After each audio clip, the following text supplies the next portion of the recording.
اور اس دعا کے بارے میں آتا ہے کہ پہاڑ جتنا بھی قرض ہو تو ادا ہو جائے گا. ایک اور بڑی خوبصورت دعا ہے، اللہم رب السماوات ورب الارض ورب العرش العظیم ورب کل شیء خالق الحب والنوى ومنزل التوراة والانجیل والفرقان اعوذ بک من شر کل شیء انت آخذ بناصیتہ اللہم انت الاول فلیس قبلک شیء وانت الآخر فلیس بعدک شیء وانت الظاہر فلیس فوقک شیء وانت الباطن فلیس دونک شیء اقض عنا الدین واغننا من الفقر.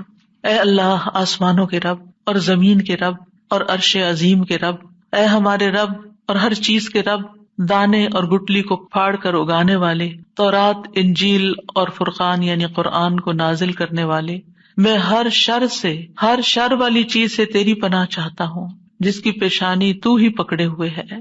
اے اللہ، تو سب سے پہلے ہے، تجھ سے پہلے کچھ نہ تھا، تو سب سے آخر ہے، تیرے بعد کچھ نہ ہوگا، تو ہی ظاہر ہے، بس تجھ سے اوپر کوئی بھی نہیں، تو ہی پوشیدہ ہے، بس تیرے سوا کوئی نہیں. ہمارا قرض ادا کر دے اور ہماری محتاجی سے ہمیں بے پرواہ کر دے. نبی صلی اللہ علیہ وسلم سونے سے پہلے اس دعا کو پڑھنے کا حکم دیتے تھے کہ اس وقت یہ دعا پڑھنی چاہیے. اس میں ساتوں آسمانوں اور زمینوں کے رب کو پکارا گیا ہے، پھر اللہ تعالیٰ کی مائٹ اور قدرت، ہر چیز کا مالک ہے. پچھلی دعا میں بھی اللہ کی ملکیت اور اللہ کی قدرت بادشاہت کی بات تھی، یہاں بھی وہی بات ہے، کیونکہ لخلق السماوات والارض اکبر من خلق الناس، آسمانوں اور زمین کی تخلیق جو ہے وہ انسانوں کی تخلیق سے زیادہ بڑی چیز ہے. اور عرش کی جسامت تو آپ کو معلوم ہی ہے کہ ساتوں آسمان اور زمین اور جو کچھ ان میں ہے یہ سب اللہ کی کرسی کے آگے ایسے ہیں جیسے ایک صحرا میں پڑا ہوا رنگ ہو، اور عرش کے سامنے کرسی ایسے ہے جیسے صحرا میں پڑا ہوا ایک رنگ. تو آپ سوچئے کہ آپ کتنی بڑی بڑی چیزوں کا واسطہ دے رہے ہیں جو اللہ نے پیدا کی ہیں. اور پھر چھوٹی سے چھوٹی چیزوں بھی اللہ کی قدرت ہے. اگر دعا کو آپ دیکھیں تو ایک طرف آسمان و زمین اور جو ان میں ہے بڑے بڑے مخلوقات، اور پھر عرش کا واسطہ، اور اس کے بعد سب سے چھوٹی چیز فالق الحب والنوى، دانے اور گٹلی کا. گٹلی سے درخت نکلتے ہیں عموماً اور دانوں سے فصلیں اگتی ہیں، اس کا بھی رب تو ہے، ایک ایک ذرے کا رب تو ہے. یعنی اللہ کی قدرت نرالی ہے. یعنی کس طرح اللہ سبحانہ وتعالیٰ چیزوں کو بڑھاتا ہے، پھیلاتا ہے، پیدا کرتا ہے. اور پھر یہ کہ عظیم کتابوں کی بات کی گئی، تورات، انجیل اور قرآن کی، یہ بڑی بڑی کتابیں ہیں، یہ اللہ کی بڑی چیزوں میں سے ہیں، یعنی بہت بڑا کلام ہے اللہ کا. اور قرآن کو فرقان کہا گیا کیونکہ حق و باطل میں فرق کرتا ہے. آسمانی کتابیں اللہ کا کلام ہے، اس لیے ان کے ساتھ رب نہیں آیا، باقی جو مخلوقات ہیں ان کے ساتھ رب آیا ہے. اگر دعا کو غور کریں، ان ساری چیزوں کو وسیلہ دے کر اللہ سے اپنی حاجت رکھی جائے، ہر قسم کی شر سے پناہ مانگی جائے، اور پھر اللہ سے حفاظت مانگی جائے. ہر جاندار کی شر سے حفاظت مانگی گئی ہے، چاہے وہ انسان ہو، چاہے وہ جنات ہو، چاہے کوئی بھی مخلوق ہو، ان سب کے شر سے اللہ مجھے بچا لے. اور پھر اللہ تعالیٰ کے اسماء حسنی کا وسیلہ ہے. کتنی عظیم دعا ہے یہ. اسماء حسنی میں انت الاول فلیس قبلک شیء وانت الاخر فلیس بعدک شیء انت الظاہر فلیس فوقک شیء وانت الباطن فلیس دونک شیء. یعنی ان 4 اسماء کو بیان کیا گیا ہے. پہلا زمانے کے لحاظ سے تمام مخلوقات کا احاطہ کرتا ہے، دوسرا جگہ کے اعتبار سے زمانی احاطے پر الاول اور الآخر دلالت کرتے ہیں، اور مکانی احاطے پر الظاہر اور الباطن. اور پھر آخر میں دعا کیا مانگی گی؟ قرضے سے نجات دے دے اور فقر سے پناہ دے دے کہ آئندہ کبھی ضرورت ہی نہ پڑے. پھر ایک اور دعا ہے، اللہم انی اعوذ بک من المأثم والمغرم، اے اللہ میں گناہ اور قرض سے تیری پناہ مانگتا ہوں. یعنی اتنی بری چیز ہے کہ جس کو گناہ کے ساتھ یہاں مینشن کیا گیا ہے. گناہ جو ہے یہ انسان کو سزا کی طرف لے جاتی ہے، اسی طرح قرض انسان کو ذلت کی طرف لے جاتا ہے. ایک مرتبہ نبی صلی اللہ علیہ وسلم سے پوچھا گیا کہ اے اللہ کے رسول، آپ کثرت سے مغرم اور مأثم سے پناہ مانگتے ہیں، اس کی کیا وجہ ہے؟ آپ نے فرمایا جب انسان پہ قرض چڑھ جاتا ہے یہاں تک کہ اس کو ادا نہیں کر سکتا تو پھر وہ کیا کرتا ہے؟ بات کرتا ہے تو جھوٹ بولتا ہے، وعدہ کرتا ہے تو خلاف کرتا ہے، یعنی اس سے برائیوں کا دروازہ کھل جاتا ہے. پھر یہ ہے کہ قرض کی وجہ سے بعض اوقات بندے اور طرح بھی گنہگار ہو جاتے ہیں، تو اس لیے قرض سے پناہ مانگی گئی. اور یہ جو دعا آپ کو سکھائی گئی ہے یہ قرض سے پناہ کی دعا ہے. اور پھر نبی صلی اللہ علیہ وسلم پر ضروری نہیں کہ قرض ہوتا تھا، وہ اس لیے بھی بار بار یہ دہراتے اور سکھاتے تھے کہ امت کو طریقہ آ جائے. ایک اور بڑی خوبصورت دعا ہے، اللہم اکفنی بحلالک عن حرامک واغننی بفضلک عمن سواک. اے اللہ مجھے حلال مال دے کر حرام سے باز رکھ، اور مجھے اپنے فضل سے اپنے علاوہ دوسروں سے بے نیاز کر دے. اور اس میں چونکہ مال کا لفظ بذات خود آیا نہیں، تو اس لیے ہر حرام سے بچا کے مجھے حلال کی طرف لے جا. اللہم اکفنا بحلالک، حلال ہمارے لیے کافی ہو جائے، تھوڑا بھی ہے تو بہت کافی ہو جائے، بجائے اس کے کہ ہم حرام کی طرف دیکھیں اور حرام سے اپنی خواہشات پوری کریں. حضرت علی کہتے ہیں کہ ایک غلام ان کے پاس حاضر ہوا جو قرض ادا کرنے سے عاجز ہو چکا تھا. اس نے عرض کیا میری مدد فرمائیے. علی رضی اللہ عنہ نے فرمایا میں تمہیں ایسے کلمات سکھاتا ہوں جو رسول اللہ صلی اللہ علیہ وسلم نے مجھے سکھائے. اگر تمہارے اوپر سبیر پہاڑ کے برابر بھی قرض ہو تو اللہ تعالیٰ اسے تمہاری طرف سے ادا کر دے گا.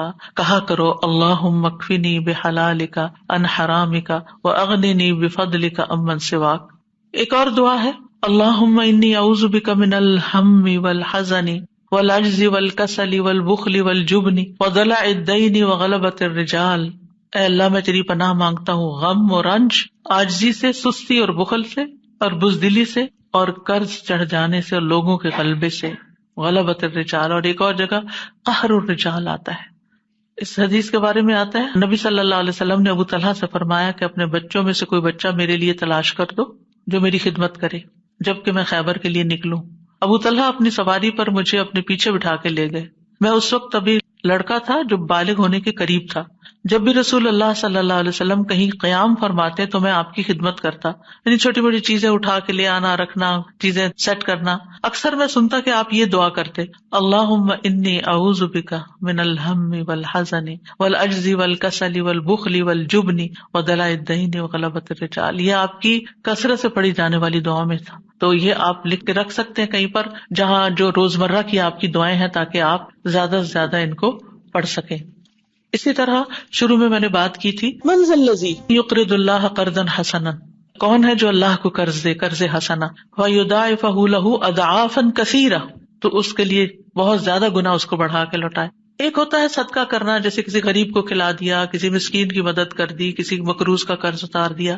اور جو اللہ کو قرض دینا ہے وہ دین کی اشاعت، دین کی دعوت، دین کی خدمت، دین کے کاموں میں لگانا ہے. یعنی دین کی تعلیم کے سلسلے میں، دین کی دعوت کے سلسلے میں، دین کی کتابیں چھاپنے، دین کو پھیلانے کے لیے جو انسٹرومینٹس، جو ٹیکنالوجی استعمال ہوتی ہے، جو جگہیں استعمال ہوتی ہیں، ان کے اخراجات پوری کرنے کے لیے جب آپ یہ کام کرتے ہیں تو وہ اللہ تعالیٰ اپنے ذمہ قرض لیتا ہے اور اس کو کئی گنا بڑھا کے لوٹاتا ہے. وَيُضَاعِفَهُ لَهُ أَضْعَافًا كَثِيرًا، وہ کثیرہ کتنے ہیں وہ نہیں بتائے گئے. تو اس لیے آپ رمضان کے اس مبارک مہینے میں جو کہ ہے برکت والا، یا اس میں صدقہ کرنے کا اور اللہ کو قرض دینے کا ثواب کئی گنا زیادہ بڑھ جاتا ہے، تو ایسے نیکی کے کاموں میں بھی ضرور استعمال کریں اپنے مال کو، تاکہ قیامت کے دن آپ کے کام آئے اور کئی گنا بڑھا کے. کیونکہ اس کی لاجک یہ ہے، ایک حفظ اسٹوڈنٹ ہے مثلاً، آپ نے اس کو اسپانسر کیا، وہ حفظ کر گیا، اب وہ ہر سال تراویح پڑھا رہا ہے، کون اس کے ساتھ شریک ہو گیا اجر و ثواب میں؟ جس نے اس کی فیس دے کر اس کو اس مقام تک پہنچایا.